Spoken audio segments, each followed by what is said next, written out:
everybody, and welcome to the Wednesday show. I'm Hammer, and I'm joined by two of my favorite Wednesday show hosts, Terry DeMantis. Hello. And Jen T. Maxey. Hello. How you doing, Terry? I'm all right. How are you? I am well. How you doing, Jen? I'm good. Good. Yes. Yeah. Making sure that my stuff was muted. It wasn't. That's okay. It worked out. Before we get into topics, let's go ahead and say hello to everybody in chat tonight. Alrighty, so over on Rumble we've got JB, we've got Jack Dunsky, we've got Blue-Eyed Screen, we've got a lot of scrolling, we've got Kividan, we have Johnny Hellcat. I think that's everyone. As always, I apologize if I missed you. Let me know if I did. All right. Well, it's a slow night, but I'll start with Hammer. Hello, Hammer. Hello. And we got Johnny Hellcat. Hello, Johnny. And Blue-Eyed Scream. And we got a Mike R. Hello. And if I go down a little bit, I can see a Jack. Hello. Hoi. And then Kividam. Hello, Kividam. And that's it. I'm sure everyone else will trickle over here. You know. You almost got through everybody before the music ended. When does that happen? It never happens. All right. Topics real quick. Three topics tonight: House, SCOTUS, and TPUSA. The House is supposed to vote on opening the government tonight. The process was supposed to be from the House to the Senate and then to the President, but because the Senate changed some things, it now has to go back to the House. Hakeem Jeffries is insisting that he's going to vote against it, and I've seen other House representatives say that they're going to vote against it too, but you have a pretty big majority in the House. I don't know if that's going to be a problem. Anyway, that should be happening tonight, now. Cool. So we'll probably know tomorrow, which is how it works. If this show was the Thursday show, they'd be voting on it Friday, because Yeah, typical. it always happens after. Yes, it does. SCOTUS has temporarily blocked SNAP benefits from going out. Yay! Federal SNAP benefits. There's a lot of states that are doing SNAP benefits on their own, but yeah, temporary stay on SNAP benefits.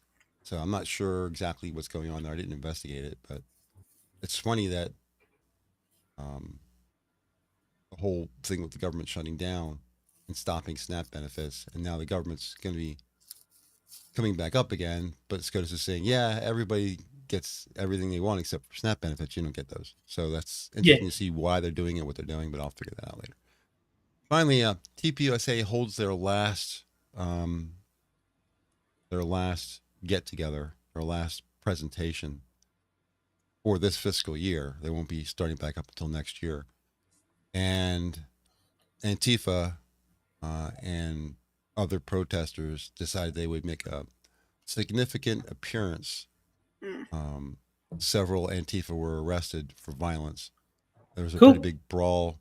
Guy was beat up. He was selling T-shirts that said "Christ is King," and it had Charlie Kirk's name on it, and they were red.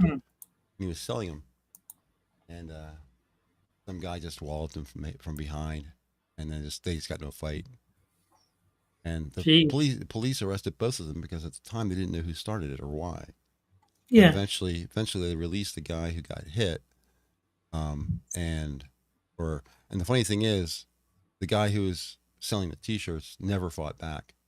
He just allowed the person to hit him, and covering up, he just allowed him to hit him. Jeez. And, the person who was doing the damage got arrested. So, yay, the police doing it right for a change. Yeah. Yeah. So, but I don't have anything on my screen for this, but there's been a lot of talk about Mandami going on, a lot about H-1B visas going on Twitter. I don't know if you guys have been seeing it. I think I don't know if you should be compelled, but I think companies should want to prioritize hiring native, naturally born Americans rather than Native Americans. Makes it sound like I'm talking about the Indians, but like people born in America, natural born Americans, should have priority over imports. I've been saying that for a while. Like, you know, if the cities have too many people that are unemployed, you know, it's not a bad thing to shake them out a little bit. You know, I have this weird theory that a lot of the reasons they don't want to do that is the idea that people actually go out, work in the field a little bit, realize, okay, well, maybe I could do this, and then they want to start their own. Like, Lord forbid that somebody wants to start their own, but like the idea that they were outsourcing people and the government is paying for half of that so that, you know, the company doing it don't have to pay a full wage. And it's like, no, fuck you, pay a full wage, pay Americans. Yeah, I think Trump came up with the idea before that it was like $100,000 or $1 million to hire an H-1B guy. And like, I think that's a good idea. Like, if you really do need the expertise of India, then you should be willing to pay it because you're going to be getting, you know, dividends in return. You're going to be like having access to a genius of this caliber. Sure, that's worth $1 million. Why wouldn't it be? Well, being kind of in the tech field myself, I can kind of see where the whole idea behind H-1B visas is a good thing because Trump's kind of right. He said, we just don't have the talent here. And Laura Ingraham gave him shit. Yes, we do. We have all the talent we need. Really, we don't. Everybody who's been arguing with me about H-1Bs, I ask them all the same question, and it shuts the conversation up almost immediately. The question is, oh, we have all the talent that we need? So what you're saying is you can program a native AI in Python right now, can't you? And everyone's like, no, I can't do that. I said, neither can anybody else. We need these people from India.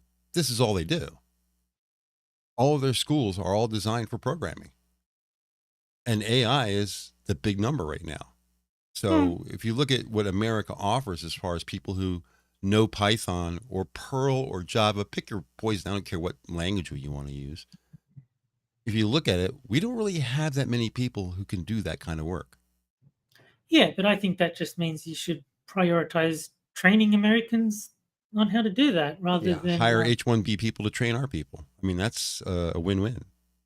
You're not hiring H-1B people to pick our plants. Trust me on that. No, but what I'm saying is that I think if there genuinely are no Americans capable of doing a job, then sure. I wouldn't say there's no Americans, but no. But what I'm saying is, well, okay, if there's not enough Americans to do the job, then it makes sense.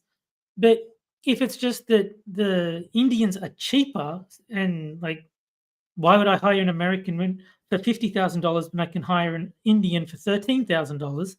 Then that's when I think a lot of people have the problem. Yeah. Well, I mean, people working in the tech industry still have to deal with the limitations of the tech industry. If you're working in Silicon Valley, you better be making $100,000 or you don't have a house. Yeah, but I'm saying, like, if you genuinely don't have American talent, I don't think too many people would object to hiring from abroad. Mm-hmm. It's just the perception, at least from what I've seen on Twitter, the perception is that all these employees are saying, well, sure, I could hire an American, but they're going to want to get like a livable wage and, you know, benefits and health insurance, or I could just get some, you know, shipflinger from the subcontinent, and he doesn't need to worry about those things. He's allowed into the United States. That's payment enough. That's the impression that people seem to have of the situation. So that's probably why they're so opposed to it. Yeah, I know 7 languages, most of them older languages, mainframe languages. I know 7 languages. I don't know Python well enough to make an AI. No. And this is my bailiwick. This is where I live, you know, kind of deal. I don't know how to do it. Yeah. If a job does require extremely specialized knowledge, and that knowledge is simply not available, you know, in America, then yeah, I don't really have a problem with you saying, well, we need the knowledge, we don't have it, we've got to bring someone in from overseas. That that I think most reasonable people would not have a problem with. I don't think there's too many people. That's who'd be exactly what upset. Trump is saying. Trump is saying we don't have the talent. We need to bring in these people from outside. He's not Yeah, saying yeah. But we need a better economy, so we're going to bring in this cheap labor. It's not what he said. no, but I think most people just don't believe him when he says that the Right. talent isn't in America. And those are the people I have the hardest time with, because he's done everything he said he was going to do. Look at the border. Look at the stock market. He's done what he said he's going to do. And here he's saying we need to do this. And everyone's like, but that's not the way I want it done. Trump is now this. Trump is now that. Mhm. Just because you don't get what you want the way you want it doesn't mean you abandon the man. I also kind of agree with Terry on the idea that if he is bringing in these people, and I agree, if you need people for reasonable reasons, it makes sense to do it. Do it properly and actually have them train your own students too. Because I think that is part of the problem, is that like we have a lot of schools and colleges that are fixated on the idea that there's only certain jobs that you're going to be happy with, when that's just not availably true ever. So the idea that you can open up and branch out and give other opportunities to the kids who are here, yeah, you still do that. You give these people an opportunity, yeah, like come on over, you know, do a good job and help us out, train some of our kids so we can sustain this, and then pay them extra for it. Right You now, know, there are 7.2 million job opportunities in the United States. Yeah. And we're not filling them because people don't want to work. And I have a problem. Like, oh, goodness, you have no idea how often I eyeball stuff. And like, I'm like, oh, if I just had a green card. I mean, I think the easiest way to make it so that people do want to work is stop paying them not to work. Yeah. That's it. Stop giving them free money without working for it. And suddenly, you know what? I kind of like eating. Maybe I should get a job so I can keep doing that. Yeah, it is the root of the problem. You nailed it right in the head. A lot of people have been good. Well, I think the other thing too, and economically, it's also a problem in the cities, because the cities just honestly drain people, and yet again, I don't think people realize how much they drain people. But getting out and establishing like new work opportunities, people want to actually see their money go somewhere. So when you're working a job all the time and you can't even afford to buy a house, why would you bother working? Well, I mean, it's not just that. It's like if you can get a job and make, say, $30,000. I'm just making up numbers. But you could also not work and get $35,000. It's like, well, like I'll just not work. It's like it's more profitable to stay home and file unemployment benefits than to get a minimum wage job. So, okay, I won't. Even if it's close, people will still do it. If it was 30 and 30, they'd still stay home, because then they can spend time with their kids and watch TV and make themselves fat. But it's also even if it's like 30 for a job and 25 for unemployment, most people will say, yeah, I'll take 25 for free. It's also it's a psychological thing with people that if you know that you can make them comfortable enough that they don't feel like they have to move, they'll just stay there. You know, so a lot of these people, like, yeah, some of them do okay, but a lot of them are just barely above poverty, but they're just comfortable enough that they don't feel like they have to move. And that's what I mean by like figuring out a way to convince people that the better incentive is actually knowing that you're going to own something of your own. Like if you stop taking from the government and you earn your own and that goes towards something, that's now yours. Yeah. I mean, anything you get for free, you don't value. And so that's the whole problem, is if you give people free stuff, then they don't value it and they just take it for granted. If you stop giving them free money just for existing, and they've actually got to earn their own money, then they'll have a lot more respect for, you know, the value of a dollar, and they'll actually spend a little bit more sensibly because they recognize, hey, if I spend this $100 on bullshit, that's an hour, like that's 4 hours of work that I've got to do to get it back. It's like, well, yeah. So don't waste the money, or you'll have to do 4 more hours of work. Yeah, I mean, I've heard people rumbling on YouTube and Twitter about completely removing EBT and replacing it with a new plan that everybody has to sign up for scratch. That was my suggestion last time. Yeah. Was it? Yeah. Yeah. Call it food stamps again. Put it back to its original name and say, okay, now you have to sign up for it. You'll get just EBT. Just call it BBB, the Big Beautiful Benefits. And then that way Trump will endorse it because it sounds like something he'd say. It would be something he'd say. Yeah, and then just make it so that only the like very seriously disabled and elderly, like to like past retirement age, so like they're not able to work, and very seriously disabled people are the only ones who qualify for it. Yeah. Well, you would get some things like single moms. I think they can still get a job, but if you have 8 kids, you're going to need help. No matter what you do. Kids. Yeah. So kids would give you plus, $200 per kid. Not plus $1,000 per kid like it is now. Yeah, that's a bit silly. What, Jen? And it should actually go back towards the kids. Oh, yeah. Like, good luck with that. I know, right? I don't want to control other people's lives, and I do understand that people do need a little bit of allowance to detox, but there's a difference between an allowance and what they do. No, here's my thing. If it's not your money, then it's absolutely reasonable for the person who is providing the money to set limits on how you spend it.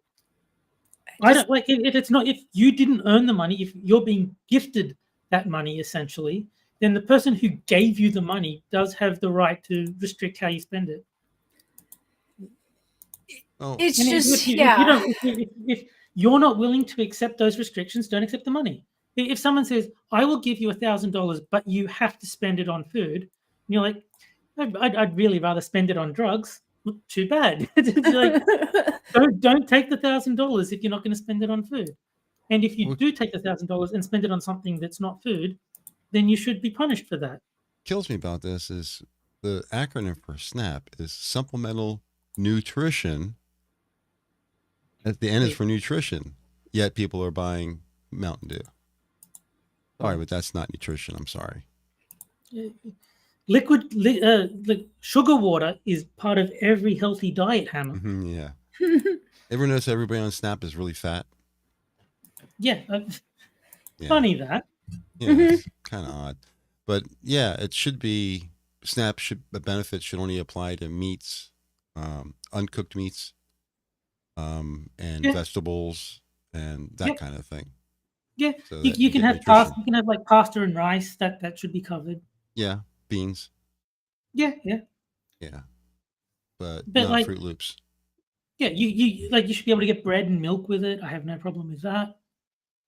But like, even then, it should be limited to what kinds of bread. Like, don't go out and get the fancy French stuff. No, you should be limited to like plain white bread. If you're using government money, and just milk, and you'd maybe get cheese. Cheese would be fine if you like just get a block of cheddar. But yeah, there's like staples that you should be able to use the government benefits, but you shouldn't be able to go to McDonald's. You shouldn't be able to get Coke. You shouldn't be able to get luxury foods. It should just be subsistence level. This is enough so that you won't die. Yeah. And you should have to re-up your subscription to it every 2 years. Yeah, absolutely. So you get reevaluated. If one of the kids ages out, turns 19, he's off the list. Yep. No, I've got no problem with that. Good. We've solved it. I'll just let Trump know. Oh, and Gunsky makes a good point. It's not even a gift. A gift implies it was given willingly. That is true. It is stolen from the people and given to these people. But I couldn't think of a better way to describe it. But you are right. It's not a gift. It's, it's, I guess like, just see, I don't even know what a better word would be. But it's free money is what it is, and it shouldn't be. Yeah, Tier got the exact same things that we came up with. Yep. I have no problem with anything on his list.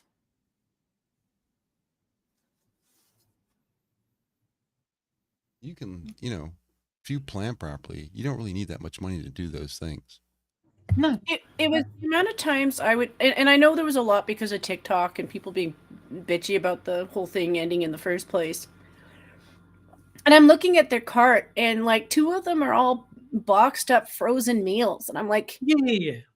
If you reduce that to real food, your fridges and your freezers are going to be so full, and if you learn how to cook, it goes so long. Yeah, I saw a video, and it was like someone on YouTube, but they were playing a TikTok video, and the TikTok video was basically saying just how cheap it is to buy food if you spend it sensibly. Like if you just get the things that we were talking about, if you just like get a slab of beef as opposed to McDonald's hamburgers, if you just get rice, like plain white rice, as opposed to, going out for Chinese food, and like there's saying like you could make you can like make your food last for months if you just buy like sensible choices with your purchasing. So the thing with meat is I don't think I would say no to people who are poor buying meat, but I think that's part of the education is understanding what you can get that's cheaper. So if you understand a meat department at all, they do sometimes have cuts that are going to be lower quality because like maybe it had a bruise on it, maybe it's just shaped weird. A lot of the weird ones just sit there. So like, if you're making a stew, you're cutting it up into cubes anyway. Yeah. So my thing on that would be I have no problem with using government benefits to buy like low quality beef or chicken or anything like that, or pork. Obviously you shouldn't be able to go out and get a $500 steak. That's a big difference. But if it's just like bottom of the mill sort of low grade like beef that's just been shredded and is like mincemeat, I don't have a problem with them being able to buy stuff like that. I think that's part of the problem is we've had like almost a generation and a half of people who've exploited the situation in such a way where they haven't had to learn how to cook. Mm-hmm. And I don't expect people to be pro cooks. Like that's not at all what I'm saying. Like the basic bitch person can make a spaghetti sauce or like stew's not too far off from a spaghetti. It's just, you're seasoning and whatever sauces you add to it. But if you learn how to do that kind of stuff, you buy one roast, okay? And yes, I know a roast can be pricey. You learn just a little bit of butchery, right? And if you learn a little bit of butchery, well, that roast can now become a couple steaks. Or that roast can become anything. You can make strips out of it, cubes out of it. If you know you're going to be poor for life, might not hurt you to get a meat grinder. No, of course, yeah. There's lots of very affordable ways to feed yourself. They won't be like the best tasting foods in the world, but I don't think government benefits should be used for the best tasting foods in the world. It should be, look, it's either this or death, and you're choosing to not die. It got to the point, and I don't mean to pick on Tier, but Tier visited me on my Rumble, so I was rather happy this morning. Thank you for visiting me, Tier. Got me to. Don't thank him. Now the property values have gone down. You'll never be able to sell.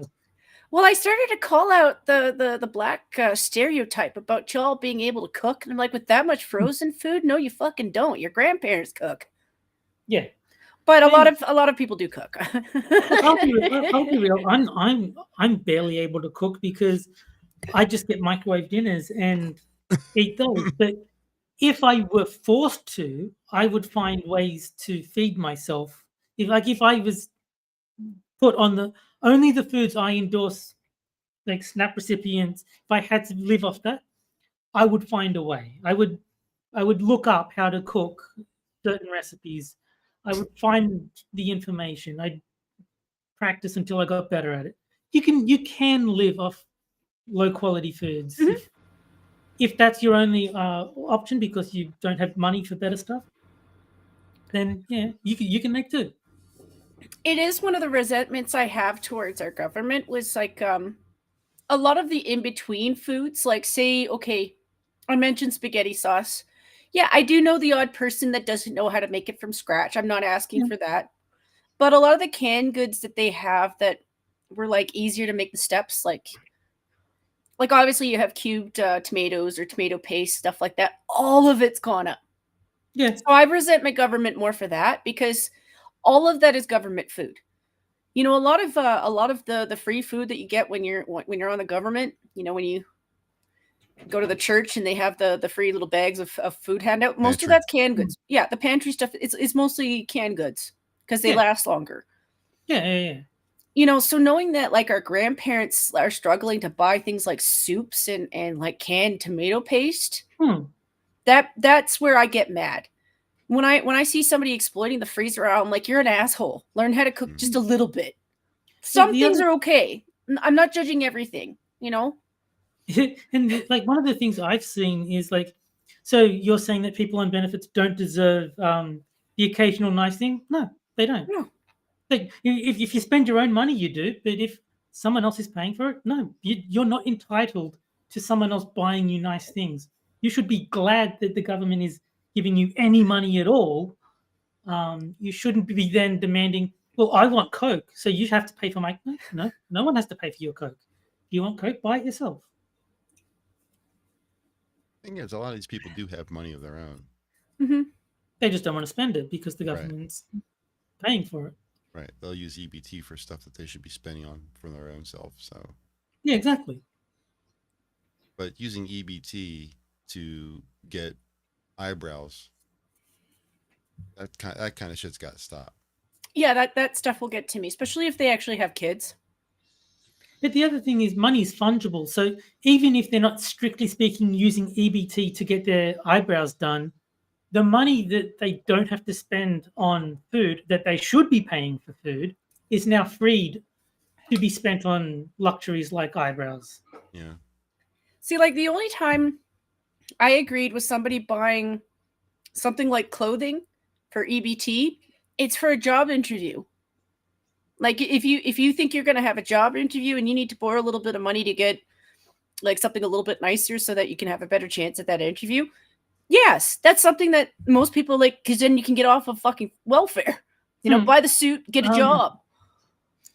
I don't know about buying clothes with EBT because it sounds to me like it's supposed to just be food, not clothes. I think that would be something that they probably talk with their, or if there's like a different outlet where they do that, because up here it does have to be for something specific. Like if you know that you have a job interview, they will help you out with enough money to get an outfit. Like I'm not talking something like fancy. You're going to Walmart. No, you know? I know what you're saying. I'm just thinking, based on my understanding, because obviously I'm not American, so I don't know the ins and outs of the system, but it sounds like this is primarily intended, or like solely intended for food.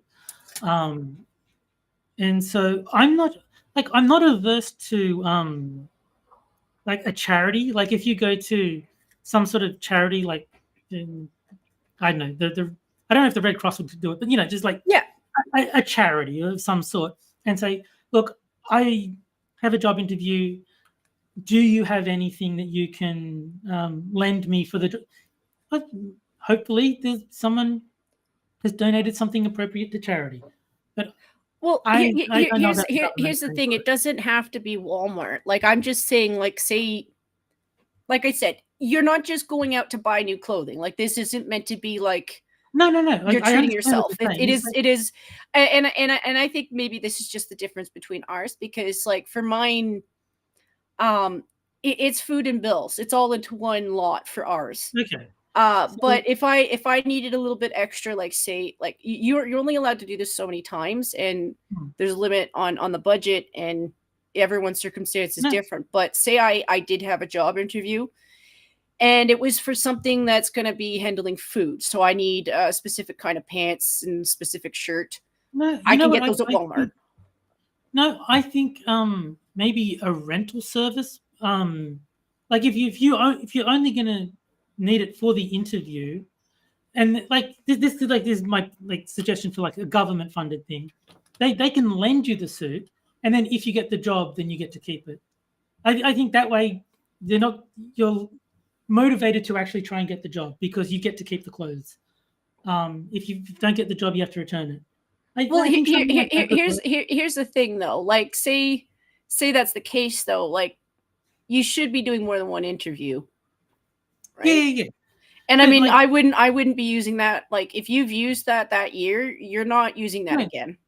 No, but what I'm saying is like you're applying for multiple jobs, but you can wear the same outfit to all of those job interviews. That's what I mean.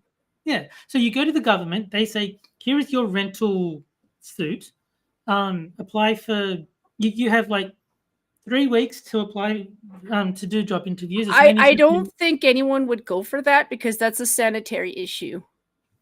Well, it's always a sanitary. The government would clean them before they gave them to you. Of course, yeah, that goes without saying. I'm not saying that you peel it off your back and pass it. Maybe it's just my view of Canada and the outcome of stuff that's supposed to be government held that I just don't think that it's stuff that they're supposed to be cleaning properly, and you're looking at it and you're like, I'm starving. I'm taking anything I can get. Yeah. Well, that's the thing. People are not starving in the United States. Yeah, but I could also be like, okay, person who is my worker, I have an interview. I need some cheap clothing for the interview. Could I get $100 and then I go to Value Village? Yeah. No, I've got nothing wrong with if you have a job interview and you go to your friend, look, I have a job interview. Can you please lend me $100? And then if they say yes, great. Nothing wrong with that. That's absolutely fine.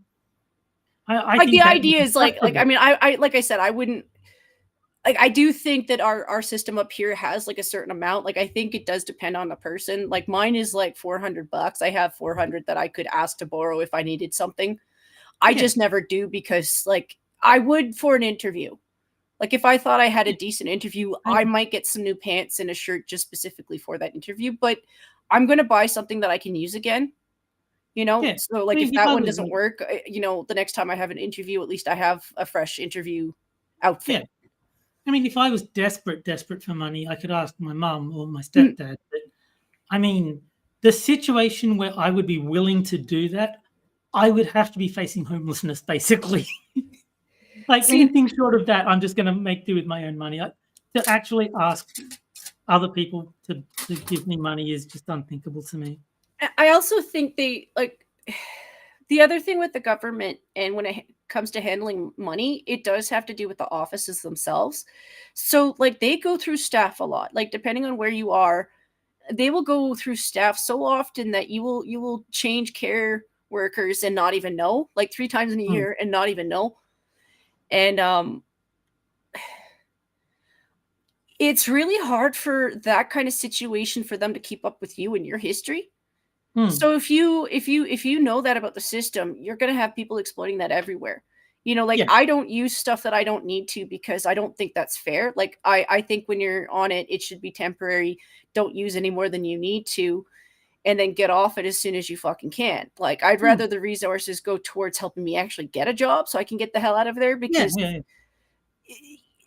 they punish you by being inefficient, and I'd rather them be more efficient. Look, I have no problem with the government providing systems that help people get jobs. That seems fine. I don't have a problem with that. It's just a little temporary help while you get back onto your feet. Yeah. Like it's not supposed to be permanent. And like if you know that you have a system where they don't even keep their caretakers, like their care workers, longer than 3 months, people are exploiting the shit out of that. So if people are constantly using up their extra funds and then getting new ones because the new people don't know, people exploit. Of course. Yeah, every system should be designed around the assumption that people will try to cheat it. And then you need to build as many safeguards against that as you possibly can. And keep a history on people. Yeah, of course. Keep a freaking history on people. If you know some people are like, okay, well, this person is just struggling with getting a job, but they're never using anything. But this person never tries to look for one. And then they use more than their share all the time. Yeah. Mm-hmm. I think you basically need to bring back the equivalent of tough love, where it's like, it may feel nice to have the government give you lots of free money all the time. It's actually not a good thing for anybody. I think people just need to learn how to fend for themselves. Yes. We're kind of doing that in New York because with Mamdani saying, well, free buses and free trains and free everything. Hochul, who was the governor, said, no, we're not doing any of that. Good. I know, it's pretty funny. And it works out for him both ways. If he gets it and does what he wants, he'll destroy New York. If he doesn't get it, he can rail against the government saying they wouldn't give me what I needed to implement my vision. So he wins both ways. Yeah. The people in New York, however, lose both ways. So, I mean, 3 ways. They're stuck in New York just as an automatic L. Yeah, that's true. I've been to New York. I didn't spend much time there. I was working for a Fortune 10 company, and they had a meeting with a lot of the tech people in the company, and it's a global company. I mean, that I was working for, and so they flew me out, all that kind of stuff. Had this big meeting, did a lot of brainstorming. Took the entire day. We were there at 7:30 a.m. in the morning, and we were there the entire till midnight that night, just going over stuff, and it was really positive. We really got a lot done for a big company. I was very impressed that a company of that size was like nimble enough to listen to people, what they had to say, write it down, and try to implement it. So it was a great experience. But I didn't spend any time really outdoors except for lunch. You know, they flew me in, they drove me in, underground parking, that whole deal. And then lunch, we take an hour, go wherever you want, do whatever you want. And we just walked to a bagel bistro bagel place that was pretty good. It's actually one of those tricky moments where when I try to rethink of movies in New York back from my childhood, I realized much of what made it look pretty was they focused on the skyline and not the actual city. Because the skyline is still beautiful. Like whenever I see like news reports and they're focusing on New York, they're focusing on the skyline and not the actual city. And I think it's probably because like most cities, they're nice, but they're dirty. Yeah, when you get down to the macroscopic level, suddenly they're pretty crusty. Yeah. Like they could have beautiful structures everywhere. You can walk around and be like, oh, that's beautiful, and then you look down and you're like, oh no. Times Square was pretty good. I mean, you got to remember this is 40 years ago. Yeah. So back when things were a little bit cleaner in general, but I'm sure nowadays it's pretty disgusting. Yeah, I've not been to New York. I've been to the other lefty hellhole. I've been to California. Yeah. Did you go to LA? Yes. Oh, sorry to hear it. Yeah. It used to be beautiful, you know. Like, oh, this was a long time ago. This was 25, maybe 30 years ago. It's a long time ago. So it wasn't as bad as it is now, but all the same, I was in California. My soul will never be clean. I was out in California. I was in Torrance, Redondo Beach, Carlsbad, all places outside the big cities. I did meet a girl there that I had known online, and we met. She drove out to where I was staying and brought me to LA, but we just had dinner and she took me back. So I didn't spend any more time there. Fair enough. I saw LA, San Francisco, and San Diego. Those were the 3 parts of California that I went to. Three biggest cities, more or less. Yeah, pretty much. Yeah. How does that compare with the big cities around you? Kind of just felt the same. I'm a bad tourist. Like, unless I'm going to meet people, travel is wasted on me. Because my mum and like stepdad and their kids, they went to America and they said, "Do you want to come with?" And I was like, "Yeah, sure, why not?" And so I went, and it's like, "Yeah, that's fine, I guess. It's not anything that Might as interesting." well not even left. Yeah. Everyone Whereas, talks weird. whereas when I went to other places, it was with the goal of meeting a specific person, and those trips I did enjoy because I got to hang out with the person that I wanted to spend time with. Like, Yeah. I used to play an online game, Discworld Mud, and so they had a meeting in England, and I happened to be in England at the time that it was happening. Nice. And so I went and I met all the people that I played the game with, and that was good. Whereas if I'd gone to England to see Big Ben, I would have like, it's a clock, cool. Yeah. And then I would have like, not really worth $3,000. Yeah. Yeah, I don't think you'd like to travel, Terry, because like the thing with traveling where you're just going to explore a country, you really got to investigate what it is that you can do. Because when you find out that some things are just so all over the place, like even in England, which is significantly smaller than the US, you find out like everything that's kind of cool to go see is all the way across the country. And the way to get there is, maybe if you're lucky, you maybe get the train. Do not get the train. The train is absurd. It like costs so much money for how short of a distance you travel. I was horrified when I saw the train prices in England. That makes 0 sense to me that they can charge that much. But you know what I'm saying now? It's like, okay, well, if you have to travel everywhere to go do it, that you know, if you're not really in the personality type to want to explore that much. No, I'm not. I found the reason that Rome was so easy to do, and it's not because it's a better place. It's not. There's just everything is right there. Yeah. So like every day you wake up, okay, well, I'll go to that Colosseum. It's all in the same city, so it's like when I was in America, there's like, we're going to is it Arizona to see the Grand Canyon. I don't know if I got the right state, but yeah, we're going to see the Grand Canyon. He's like, "Do you want to come with us?" Like, not really. It's like, why would I? It's just a hole in the ground. He's like, "Yeah, but it's a big hole in the ground." It's like, oh, okay. Oh, that changes everything. It's funny to hear you say that England is smaller than the U.S. You have to understand that England is smaller than Montana. It is. It's smaller than one of our states. The fourth it is largest, absolutely tiny. The fourth largest state in our, and you know, behind Texas and California and stuff, the fourth largest state is Montana, and England is smaller than that. It is. Yeah, no. I'm sure it's probably smaller than Ottawa too. I mean, you know, I don't know the size of the provinces, but your provinces are pretty big. Our provinces are huge. I had about maybe 6 of my British friends in the same Discord, and I think Blue has an app that allows him to size out the measurement of England or the UK. Like he does both. He'll do just a section of England and then the whole UK, where it measures out how many times you'd have to fill it in to get in a province. Yeah. And it does put a lot into perspective on how I just do that because it's funny. Yeah. I mean, I don't know the exact sizes, but I'm pretty sure that like England is smaller than one Australian state as well.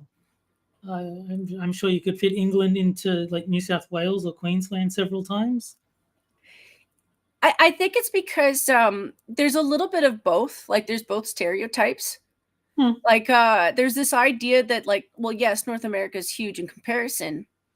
A lot of people think that England is just so tiny, and it's actually fairly decent of a size of land. You know, so I used to joke by calling it an island, but like that, it's not really an island. It is more of a land outlet. Well, I mean, I guess because I'm from Australia and sizes are significantly different relative to England. But I did think people came across as very whiny because they're like, "Can you believe that I'd have to travel 20 minutes to get to?" It's like, yeah, I traveled 3 times that long every day to get to work. I was like, "What are you whinging about?" Basically, and like Hammer and I look at each other like, the next town is like Yeah. maybe an hour and a half away. Exactly. Yeah, I always, when I talk about size, I always laugh because you can travel from the corner of Texas to the other corner of Texas for 11 hours and still be in Texas. Yeah, exactly. Yeah. If you catch a plane from Sydney Airport, it takes 4 hours to leave Australia. Like on a plane, it takes 4 hours. So yeah, it's very different, the scale, when you go to somewhere like England. Like, don't those truck trains take like a week or two to get across? Like just driving flat across? I'm not sure if I'm describing that well, Terry. Sorry. I don't know. I obviously don't do a lot of traveling, but yeah, it's just like your delivery trains, I mean, like the trucks that kind of. Yeah, I mean, I have no doubt that they could drive for many days to get where they need to go. That seems perfectly plausible, given the size of Australia. Like, that's what I think when I think of like Canada, because like if you just drive and say you're the kind of guy who just pees in a bottle or something, Yeah, you're only stopping for the dumps. that's pretty gross, but how does that work with Australia when it comes to the two coasts? Because you have a lot of dead space in between. Do people drive between there, or does people fly between there? Or how does that work? I mean, I would assume that most people would fly, or if you were going to drive, you wouldn't drive through the desert. You'd drive around the border, like you drive around the edge of the country. It'd take a lot longer, but I think The southern it'd be edge. safer. Yeah. Yeah. So you'd probably, if like, well, where I am is a lot closer to the southern. So yeah, you just like drive down through Victoria, South Australia, and across that way to get to Perth, I would assume. But I think even that would be foolhardy. I think flying would just be much better if you Are there needed to even get. gas stations to make the trip? I have no idea. I think it would be incredibly foolish to go driving through the middle of the desert just because you wanted to go to Perth. Like the only time I would recommend sticking to the coast. Like the only time I've ever seen images of people doing it, it really is like the tankers, like the big tanker trains. And like they look like the kind of truck that probably could hold enough gas to do it, but like I don't know enough there. And I can't remember what they're called, Terry, so that doesn't help. Yeah, but like I'm by no means an expert on trucking, so maybe I'm completely wrong. Maybe they just have extra large fuel tanks and just plow through the desert and it's fine. I have no idea. But if you're just like a regular person and you wanted to drive to Perth from Sydney, I would think it would be a lot safer to go around the coast rather than through the desert. Well, you can do it in America. You can go straight across the middle of the country. The infamous Route 66 goes from east to west. Well, take you a couple days, but there's plenty of gas stations. You can do it. Well, you have more than one state that has a desert. Like you have a bunch of them that are semi. So yeah, we're like that too. At least my province. I can't speak for every province because I haven't lived in everyone, and that does change significantly how you view it. But Alberta, yeah, we go from like mountain frost to field land to dead land. And our dead land is what connects to Montana because it connects to yours. Yeah. Montana's pretty flat and lifeless. Mm-hmm. I think it is the state with the least number of people in it. And Kiva says, just take a kangaroo. It's like that won't actually work. That's not a great plan. But you see, Montana has Johnny Hellcat, and that's what matters. It makes it worth visiting. I don't know that I would, man, because you've got a family and stuff. But if I ever drive through, I'll be like, hey, how you doing? Yeah. Matt Christensen's in Montana as well. Yeah. Yep. I haven't really visited enough states. I've really only visited the coast. I haven't really gotten. Well, I was in Austin, Texas for 2 weeks, so I guess you could say I was in the middle, but very south. Austin's very south in Texas. But everywhere from Delaware all the way to Florida, I've been to all of those states. And I've been Okay, to nice. I've been all through California. Like I said, three cities that were all up and down the coast. So You I'd know, like to visit more. I love how the chat now has this tie on who's gonna hurt themselves more faster. You with a Yeah. kangaroo or me with a moose? Me with a moose, okay? If you can But if you can find a tame moose, I bet you get a lot more distance from a moose. Those things are huge.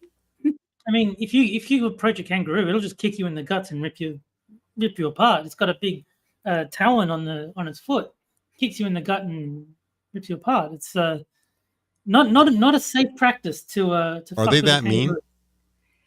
I mean, if you're trying to ride one, they will be. Yeah, I can imagine.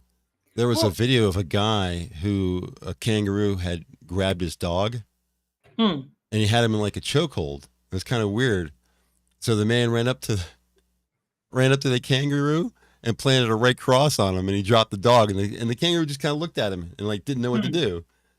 And then he finally just bounced around and took off. But it was the funniest thing to see because it looks like they were going to fight. It looks like it was going to be a boxing match. And kangaroos are not like flabby creatures. They are solid. Yeah. And I thought he was going to get trounced. And the kangaroo was like, "You hit me. I'm leaving." Not what I expected at all.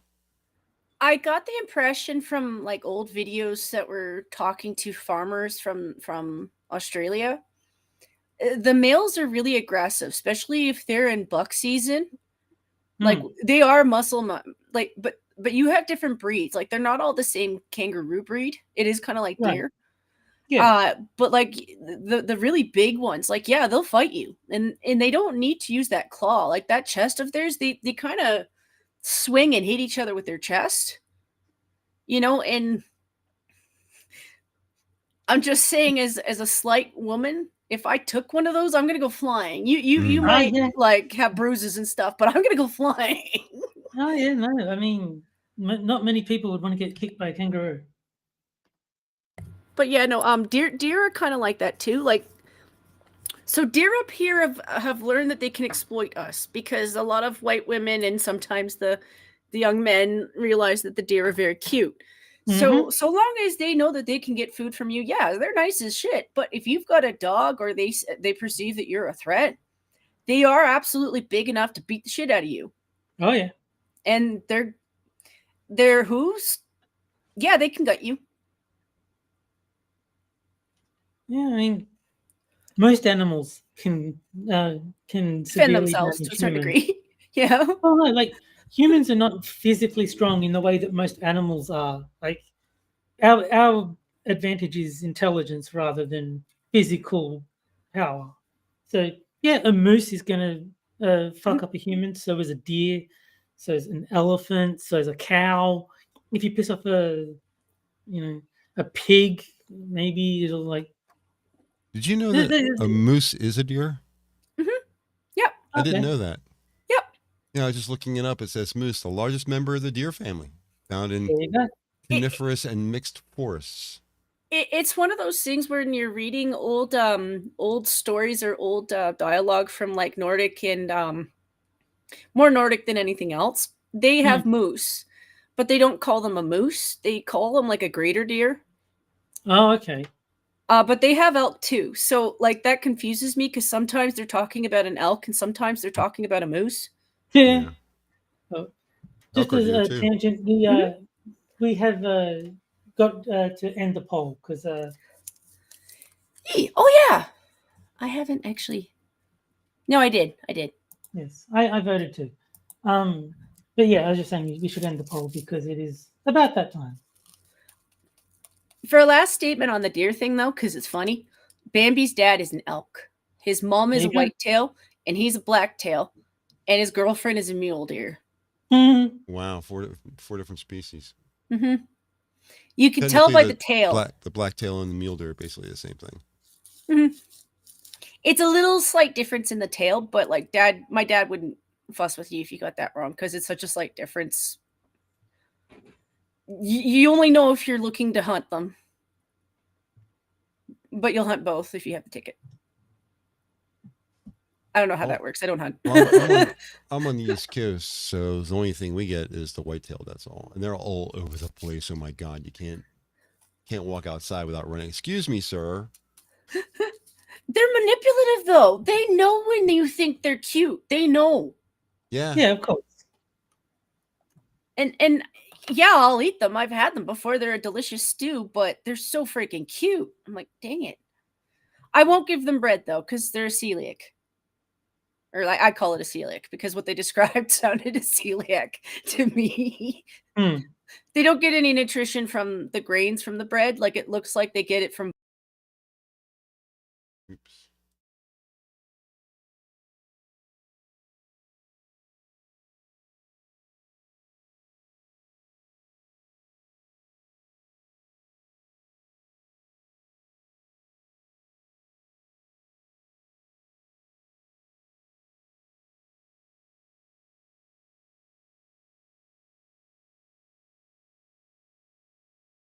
Should hell freeze over?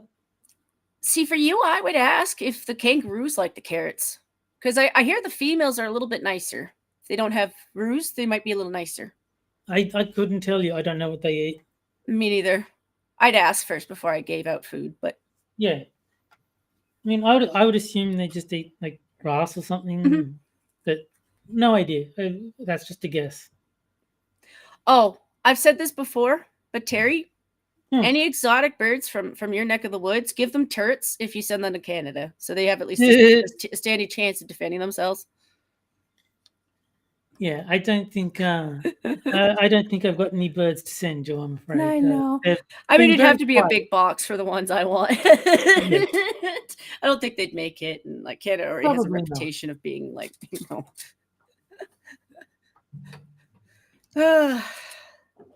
you can't deal with the cassowaries. They are one of those ones that's kind of like, I don't like any of you.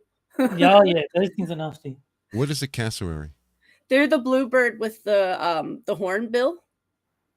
They really do kind of look like the bird version of a dinosaur. Jeez. But if you look at their foot, that's why they really do think they have a link to dinosaurs. One of the claws on the foot is a literal dagger, and they do use it to kick and defend themselves. Oh, yeah. Wow. That looks like a battle rooster. Pretty much. That sounds like a good description. It's when you listen to what they sound like. If you had that in your backyard, it would take me a while to get used to that sound before I would sleep. They make a weird sound? Oh, yeah. I actually think if they redo dinosaur movies, they should start using like proper bird calls, because between the cassowary and the emu, they sound like little demons. Looks a little bit like a turkey. But like ready for killing people. Turkeys are pretty, hey, how you doing? I'm a turkey. This is like, fuck you, I'm going to kill you. Yep.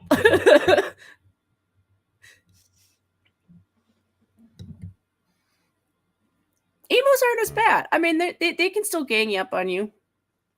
I hear the females are pretty aggressive, but the people who farm them, I think it is something to do with hand feeding something. You hand feed something long enough and you play with it long enough, somehow they become like friendly. No, emus are evil because we lost a war to those bastards. Aren't they just a percentage smaller than an ostrich? Yeah, but sounds about right. Ostrich seems to have better feathers by comparison, but most ostriches are like black, right? So I'm not allowed to like them either. Okay. I don't think the ostrich is quite as nasty. Emus seem like they're pretty nasty birds. Yeah, they are. They're a different style of. It has to do with how they breed. Like the females are actually the dominant one, and it's the males who take care of the chicks. Yeah. It's the same with cassowaries. So the females are like a third bigger than the males, and they'll gang up on you. Like if they see you being nice to one of the males, they'll be like, "Are you competing with me for my male? Yeah. I'll fuck you up. You don't touch my man." But if you have them separated in the pens, which is what I've seen like farmers who have them do, like obviously they have to mix to have babies and stuff. If you keep them a little bit more separate, the females will calm down a little. But it looks like they can be friendly, but it's like a lot of farm animals. It looks like, you know, I've been breeding animals for like the last 4 generations and hand raising them for the last 4 generations. So they're dopey and they think I'm like one of them or something. Mm. It is that time. We should. It is that get going. time. It goes so fast. It does. Did we talk about any of the topics? I think we did. I went over them at the beginning and I kind of filled them in. Usually I just say the name and what the text is, but I actually talked about them a little bit. So I didn't think it was really necessary to get back to them. Yeah. Okay. So tonight's winner for music is the Talking Heads. So It we'll is. use them to get out of here. Thanks, fam, as always, for chatting with us tonight. If you can't wait for the next Wednesday show, remember, the Minions are live every evening except Thursday, with most shows starting at 11:30 p.m. Eastern, 6 days a week. Host and start times are linked in the description down below. Don't forget about the Rumble pre-show. That stream will start generally a half an hour before YouTube, where all the good things happen. We'll be back next Wednesday at 9 p.m. as usual. I hope you guys enjoyed the show, and we'll see you again next week. Have a great night, everybody. Bye, guys. Bye, guys.